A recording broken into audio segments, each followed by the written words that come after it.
Listen closely, because what I'm about to tell you was never meant for public ears.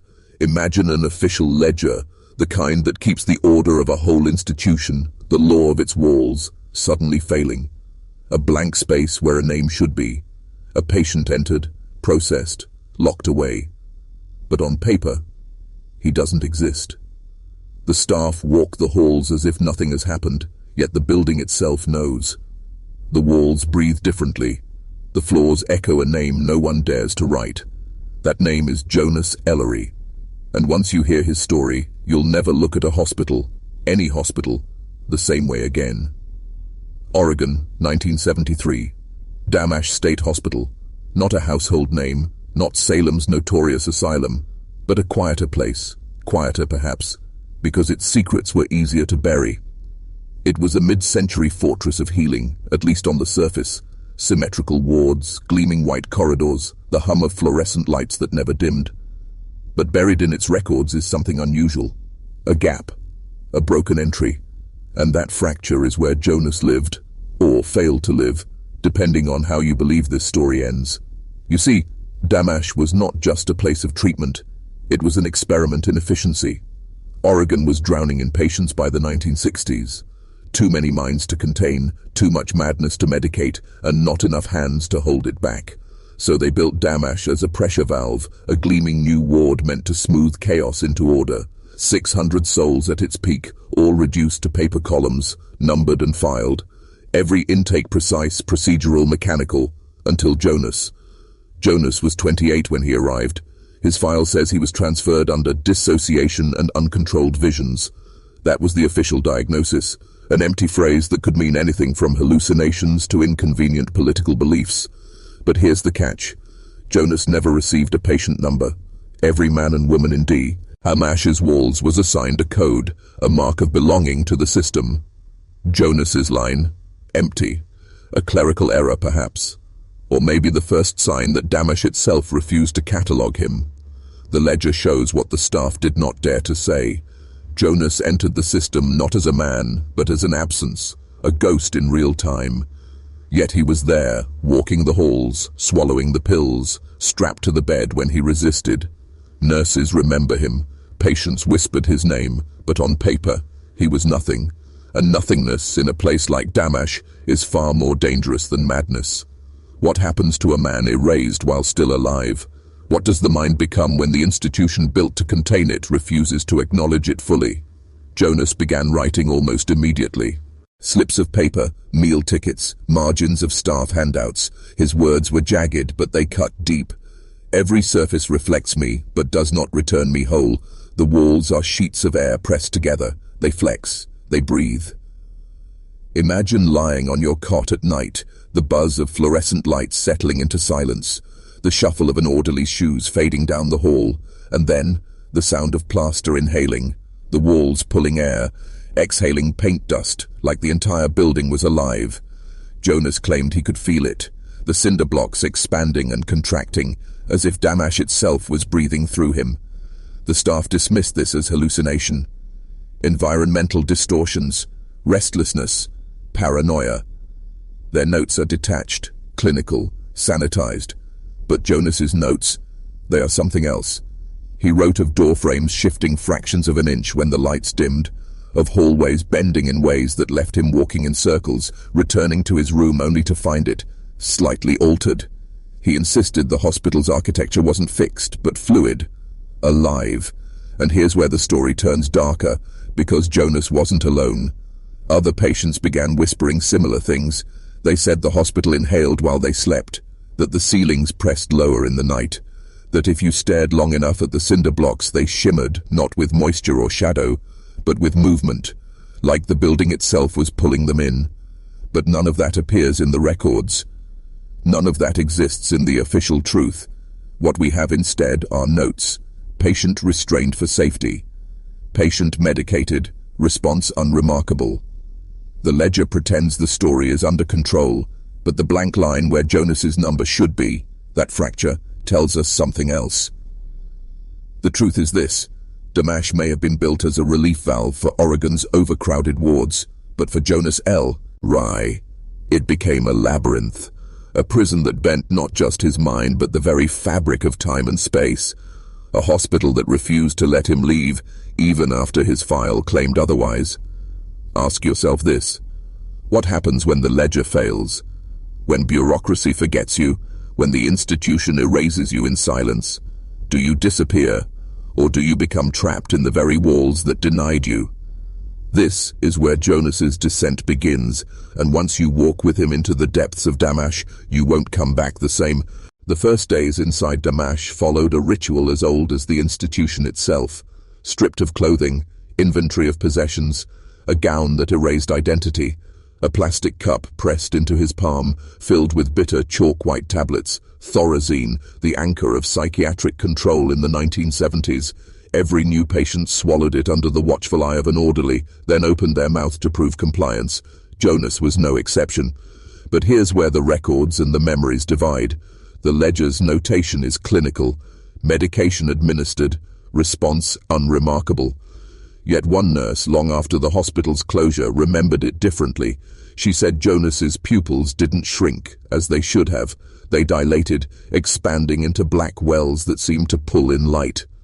She swore he muttered something under his breath, syllables she could not recognize or perhaps dared not repeat. That detail never entered the file. From the very first dose, Jonas resisted in ways that were not physical but perceptual. His body submitted. He swallowed. He lay still. He complied. But his mind turned the act into a kind of awakening. In his notes, he described the medication room as a throat lined with teeth. The pills weren't treatment. They were extraction. "We walk in as ourselves," he wrote, "and walk out dissolved." The general ward itself was engineered for sameness. Long corridors polished to a sterile shine. Rooms mirrored across from each other like reflection upon reflection. Beds bolted to the floor. Windows set high, too high to see the earth outside, admitting only fractured daylight that carried no warmth. Everything designed to erase difference, to smooth away the jagged edges of individuality. And yet Jonas claimed the opposite. He said the sameness didn't flatten reality, it fractured it. At night, when the overhead buzz finally ceased and only the low hum of ventilating on remained, he felt the walls flex. He swore the ceiling bent closer while he slept, pressing down like a hand lowering over his face. One journal entry reads, "The ceiling breathed on me. It wanted me inside it." On the second night, Jonas attempted something strange. Orderlies found him pressing his palms against the wall, not in panic, but with conviction. He believed the surface would part, opening like a curtain. When it didn't, he tried to push harder, whispering, "You are hollow. Let me through." The report says simply, "Patient attempted breach, restrained, no damage to structure." But Jonas's version tells us what the staff could not admit. The plaster gave only slightly, like skin resisting a blade. The hospital labeled it a hallucination, but think carefully. How many times can a man report the same distortions night after night with the same intensity before you begin to wonder if he's not hallucinating at all, but perceiving something designed to remain unseen? You see, Thorazine and its chemical cousins weren't just used to calm the agitated. They were tools of erasure. Every dose flattened effect, dulled thought, made perception easier to dismiss. If Jonas said the doorframe shifted, the staff could label it psychosis and double his dosage. If he wrote that voices traveled through the walls, they could stamp it auditory hallucination and strap him down. The higher the medication, the easier the silence. And silence is the lifeblood of institutions. But Jonas refused silence. He scribbled his experiences on scraps of paper, sometimes on the backs of meal slips, sometimes on tissue that dissolved when handled. These fragments became his true ledger, his unacknowledged file. He wrote, "They bend the halls, so you walk the same corridor twice but arrive in a different room." He insisted Damash was not a building, but a body. Its corridors were veins, its wards were lungs, its ceilings pressed downward, not to crush him, but to pull him further inside. One night his screams echoed across the ward. The ceiling, he said, had collapsed until it nearly kissed his face. Staff rushed in, restraining him as he writhed, insisting the plaster inhaled. The nurse's note was short. Night terror. Patient reoriented. Medicated. But Jonas's version is longer, written in jagged lines. The ceiling pressed against me. It wanted to taste my breath. And here lies the fracture between two realities, the institutional record and the forbidden truth. One reduces him to a symptom, the other expands him into a witness. Which do you believe? The question is not rhetorical. It's the same question you must ask yourself about every system, every authority, every archive of truth written in neat cursive by those who claim to know better. But Damash didn't just bend walls, it bent time. Jonas's early notes describe corridors that folded back on themselves, making the journey from one ward to another stretch infinitely. He said the clocks shifted when no one watched, that minutes elongated into hours, and sometimes hours vanished altogether. Ether. They take time, he wrote, not to heal us, to feed themselves. Other patients, dulled by heavy sedation, rarely confirmed these experiences aloud. But Jonas began collecting whispers, tiny fragments spoken in the dark when the staff weren't listening. One man claimed he woke up in a room he had never seen before, though it bore his name on the door. A woman said the halls repeated endlessly, like a looped film reel. These fragments never entered official reports, but Jonas carried them, threading them into his growing conviction. Damash was alive. And here's the thought that should chill you. If the hospital was alive, then every dose, every restraint, every note in the ledger wasn't just treatment, it was feeding. Not metaphorically, literally. The institution wasn't built to contain madness. It was built to consume it. And Jonas Ellery, the man without a number, may have been the only one to notice. The walls had begun whispering, the ceilings had begun pressing, and Jonas had only just begun his descent. By his second month inside Damash, the staff decided Jonas was not stabilizing. That was the word they used, stabilize, as though the mind were a chair missing a leg. When the pills and the restraints failed to flatten him into compliance, they turned to another practice, sleep therapy. It was the 70s, and the theory still carried weight in psychiatric circles. The belief was simple. If the mind was disordered, then extended sedation, 2, 3, sometimes 10 days at a time, would quiet the chaos, soften the sharp edges of fear and delusion. A patient who emerged from prolonged narcosis would, in theory, be pliable, easier to manage, less violent. That was the clinical justification. But Jonas came to believe something else entirely. They wheeled him into a small, windowless room. No symmetry here, no polished floors or echoing corridors, just sound-absorbing tiles, padded cot, and intravenous drips coiled like serpents above his bed. Nurses in pale uniforms monitored his pulse and respiration, recording figures in neat columns. Heart rate, oxygen saturation, blood pressure. The clinical script. Then came the sedatives. Barbiturates dripped into his veins until his eyelids grew heavy, his limbs too heavy to move. The notes say, subject sedated, duration, 48 hours expected, observation unremarkable. For the staff, it was just another body drifting into induced silence. But Jonas's account, recovered later from scraps hidden in his belongings, tells another story. I did not sleep. I was moved. He claimed that in those 2 days he lived 3 full months in another place. Not a dream, not a hallucination. An environment as solid as the ward, as tangible as the cinder blocks. He described a labyrinthine town, its streets lined with windows that reflected not strangers, but versions of himself, older, thinner, absent altogether. He said he scratched a calendar, into stone with a nail. 181 marks, one for each day. And when he awoke back in Damash, his fingernails were broken, bloodied. The hospital noted only mild agitation on waking. Imagine it, believing you've endured 6 months in another place, carrying the weight of days, only to be told by a nurse it has been 48 hours. Imagine how disorienting that would feel, the fracture of time itself. Jonas wrote, sleep is their door. They send us through and pull us back. The hospital is the one keeping count. And he wasn't alone. Others began whispering similar distortions after their own sedation cycles. One woman swore she had given birth in her dreams, carried a child for 9 months, only to wake with her arms empty. Another man said he buried 3 family members in a town he could no longer find. To staff, these were side effects of narcosis, hallucinations, disorientation, nothing more. But Jonas wrote them all down, preserving them as evidence. They use sleep to shift us into corridors we are not meant to walk. Think carefully here. If you believe Jonas, then Damash's therapies were not about healing. They were passages, gateways, each sedation a forced journey into a hidden landscape where time stretched and folded. Journeys the hospital carefully measured, then denied. By the time Jonas's therapy cycle ended, he was quieter, his steps slower, his voice subdued. The staff noted positive outcome, improved compliance, tolerated procedure well. But his journal says something else. I am not tired, I am returned, but the days I lost are still living somewhere. I feel them pressing against me. Pause on that for a moment. What if every hour you lived under sedation didn't vanish, but continued elsewhere, running parallel? What if Damash wasn't erasing time but collecting it, hoarding it, using it? Jonas grew convinced of this. He said the hospital was not simply a structure of brick and plaster. It was an organism.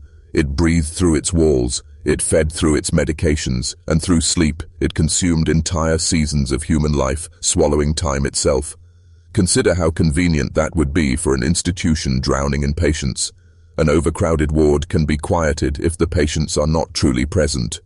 If their consciousness is elsewhere, their bodies sedated, their resistance dissolved, the ledger grows easier to balance. The hospital achieves efficiency, not through care, but through extraction. Jonas resisted reorientation. He whispered to other patients, telling them the truth he believed, that Damash was feeding, that their days and nights, their laughter and memories, their very selves were being harvested through sleep. Some listened, most were too dulled to respond. But even fragments spread. Nurses noted paranoid ideation, delusional contagion. His lithium dosage was increased. Still, he wrote, in one margin, the air hums with the lost. They keep what they remove. In another, the days stolen from me press like faces against the walls. They want to return. Think about that. A building filled not only with bodies, but with lost time pressing against it. Surfaces like trapped ghosts. Not the dead, but the erased. If you're listening to this right now, I want you to mark this moment. Because once you step into Jonas's perspective, once you entertain the possibility that Damash wasn't treating him, but consuming him, you cannot step back into innocence. You can't unhear it. You can't unknow it. That's the turning point. Jonas had crossed it. He would never again believe he was simply a patient.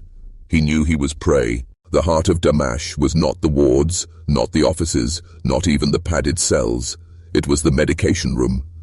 A narrow chamber off the main corridor, its walls lined with shelves of amber bottles, labels typed in neat script: thorazine, lithium carbonate, chlorpromazine, barbiturates.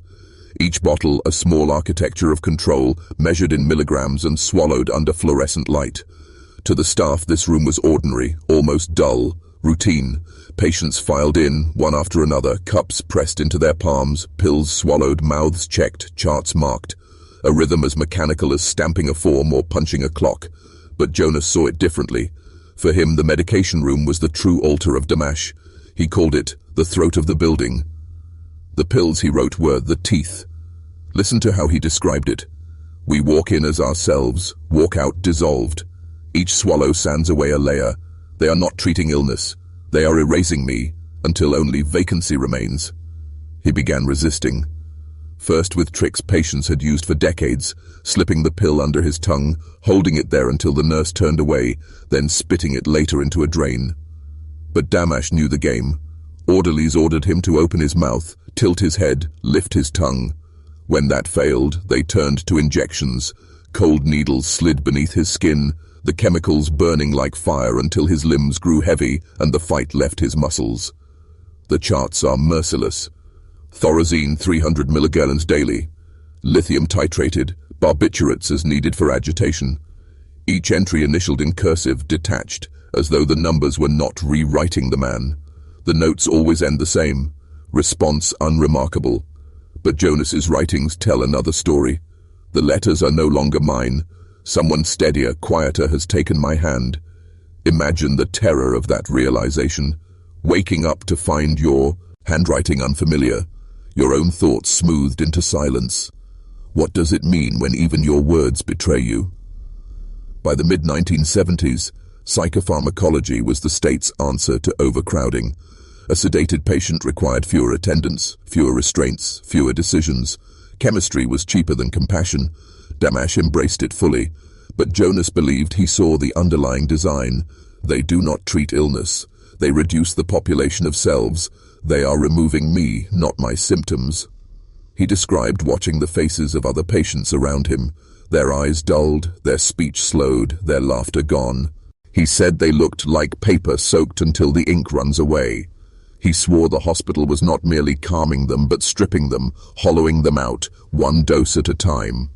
And here's where the narrative cuts deeper, because Jonas began to claim that the hospital kept what it removed, that every erased thought, every silenced word, every fragment of self dissolved by the pills did not vanish. It was collected, stored, absorbed into the walls. The air hums with the lost, he wrote. They keep what they take. If you think that sounds paranoid, consider the efficiency of it, a building that doesn't simply confine bodies but feeds on identities. Every pill, every injection a transaction, compliance on the surface, extraction beneath it. The hospital grew calmer not because madness was healed, but because madness was consumed, and Jonas was awake to it, too awake. Which is why his chart is filled with notations of non-compliance, paranoid ideation, refuses reorientation. The more he resisted, the more they increased his dosage. The more they increased his dosage, the more he fought to record what was happening. The cycle was perfect. Resistance bred sedation, sedation bred silence, silence preserved order. The staff believed they were maintaining control, but Jonas believed the opposite, that the building itself was using them, that the doctors and nurses were not masters but instruments, that Damash was the one keeping the count, and every dose was not just chemical, it was sacrament. Think about this. If Jonas was right, then Damash was not simply a hospital. It was an organism, feeding on fragments of human identity, collected through the pills and injections that patients were forced to consume. What better camouflage than medicine? What better disguise than care? By now, Jonas's body was slowing. His words sometimes slurred. His handwriting grew shaky, then vanished altogether for days at a time. But when he could write, he recorded something chilling. Parts of me slip away into the fog. I feel them pressing against the walls. They want to return. What would you do if you felt your own self thinning out, fragment by fragment, erased under the guise of treatment? Would you trust the ledger that said your response was unremarkable? Or would you begin to believe the building itself was swallowing you whole? Jonas chose the latter, and once he made that choice, his descent accelerated. Because when you believe you're being erased, every moment of silence, every dose, every wall around you becomes confirmation. And for Jonas Ellery, Damash was no longer a hospital. It was a predator. The official map of Damash showed 4 wards, 2 courtyards, and a scattering of service corridors. But anyone who spent more than a few weeks inside knew the truth. The building extended far beyond the blueprint. Beneath the patient floors, beneath the laundry and boiler rooms, ran a system of tunnels. Some were old coal passages from the original Asylum's furnace days.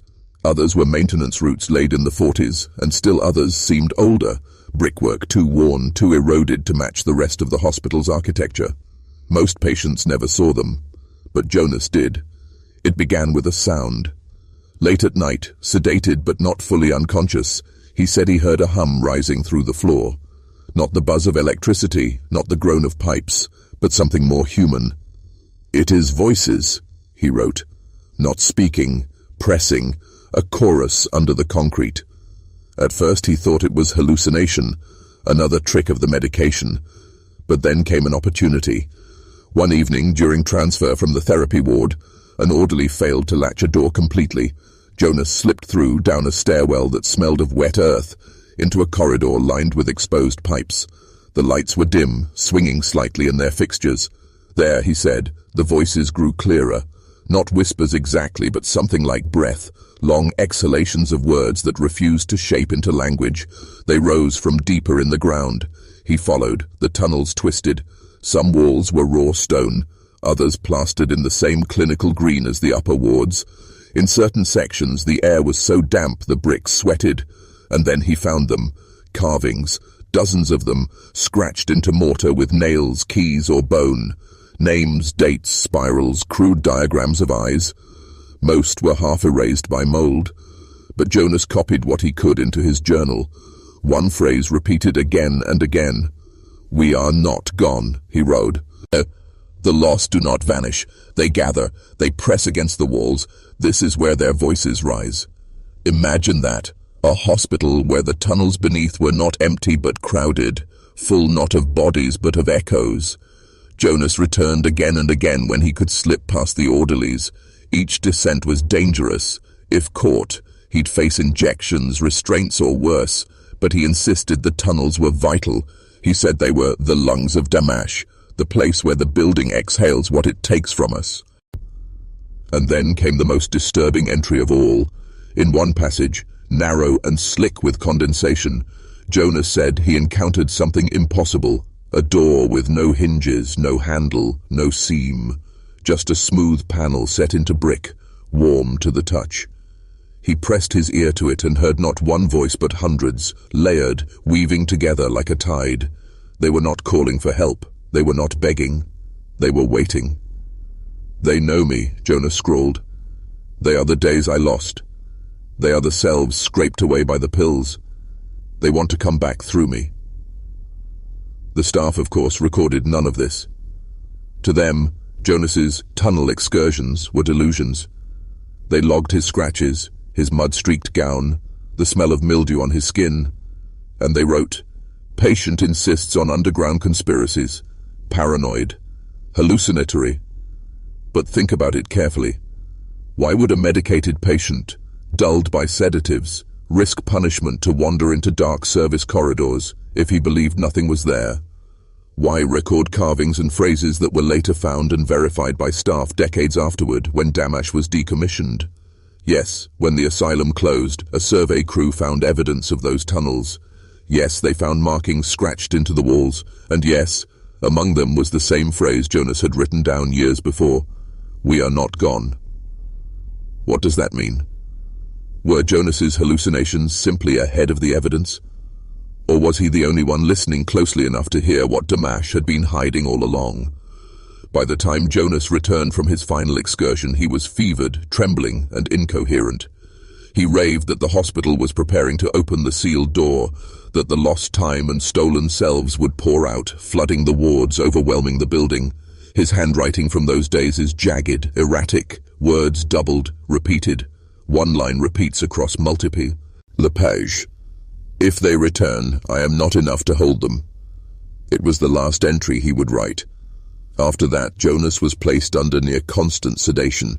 His chart reads, "Patient highly agitated, non-responsive to reorientation. Recommend long-term confinement." No further notes exist in his handwriting. But if you walk the grounds of Damash today, long abandoned, its walls stripped and its tunnels sealed, you will hear the same rumor from every urban explorer who has dared to enter. Beneath the floors, when the wind shifts, the air hums. Not with machinery, with voices. And perhaps Jonas was right. Perhaps those voices are the days stolen, the selves erased, pressing still against the walls, waiting for the door to open. After the tunnels, Jonas was no longer the same. His body returned to the ward, but his mind remained beneath, pressed against the sealed door he swore was waiting. The staff noted his agitation, his insomnia, his refusal to eat. He paced constantly, tracing the outlines of the walls with his fingers, pressing his ear against plaster as though trying to hear through it. He stopped speaking to other patients. He stopped answering doctors' questions.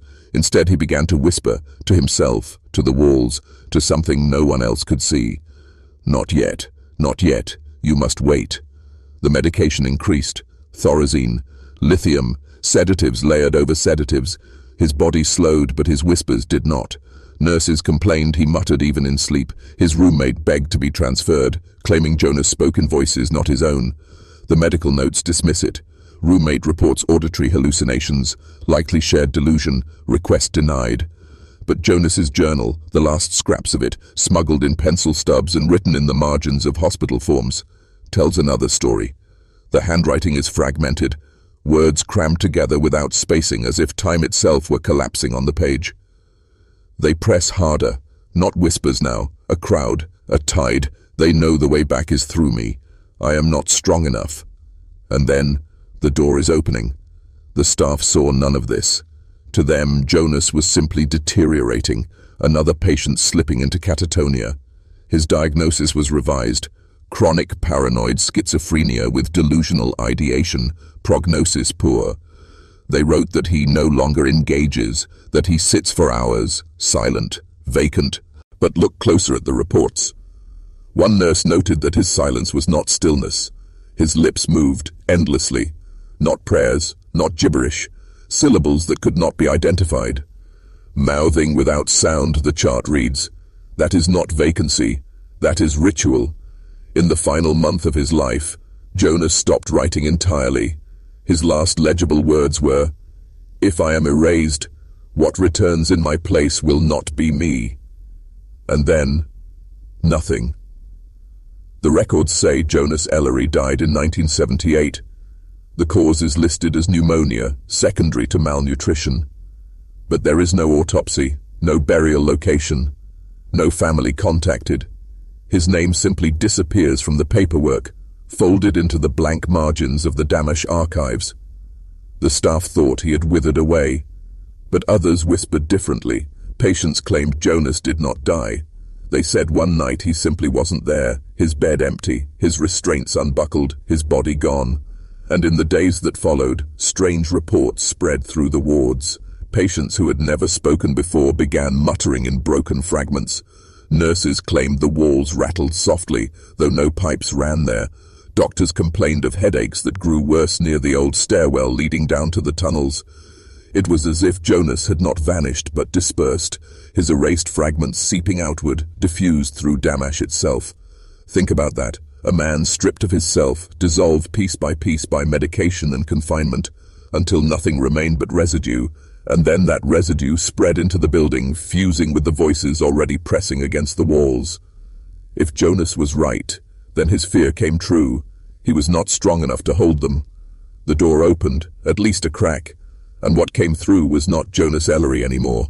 The hospital closed 3 years later, officially, budget cuts and overcrowding, but staff who left reported something else.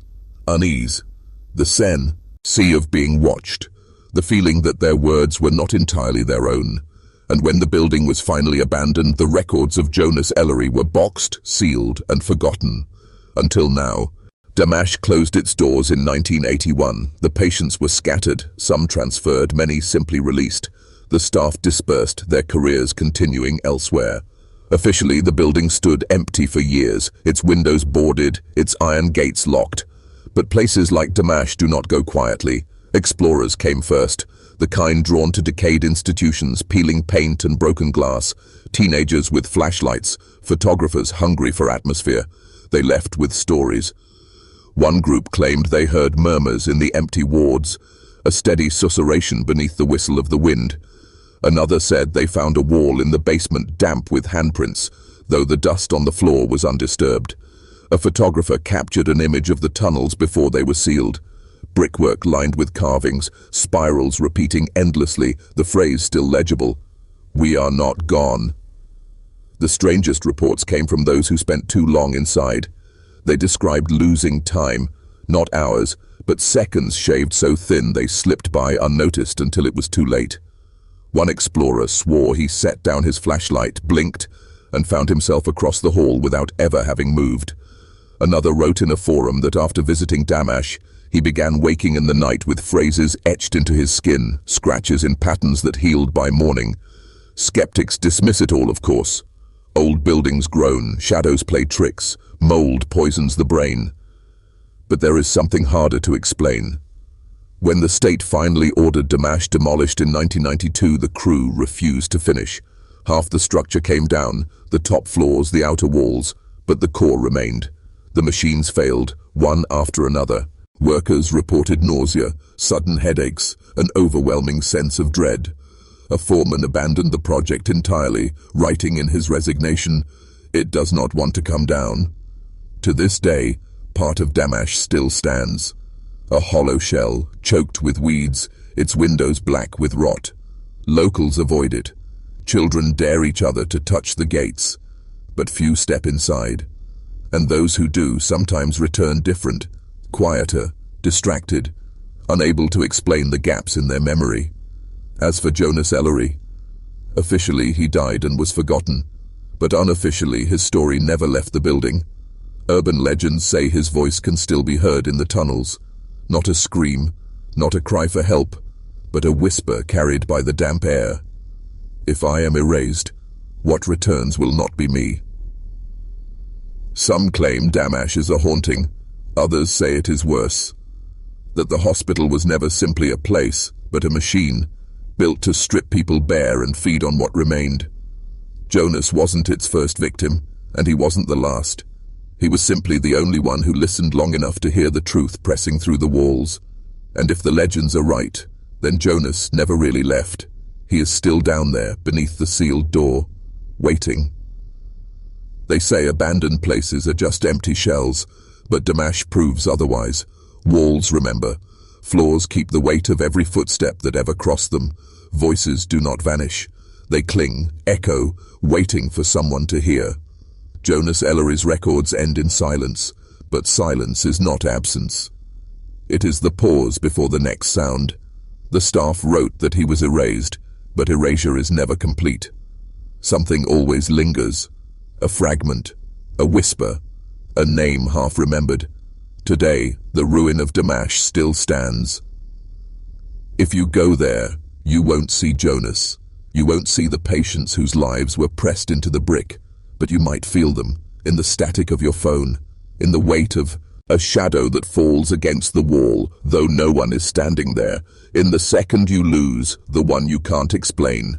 And if you listen closely, closer than you should, you may hear it too. The tide of voices Jonas once warned about.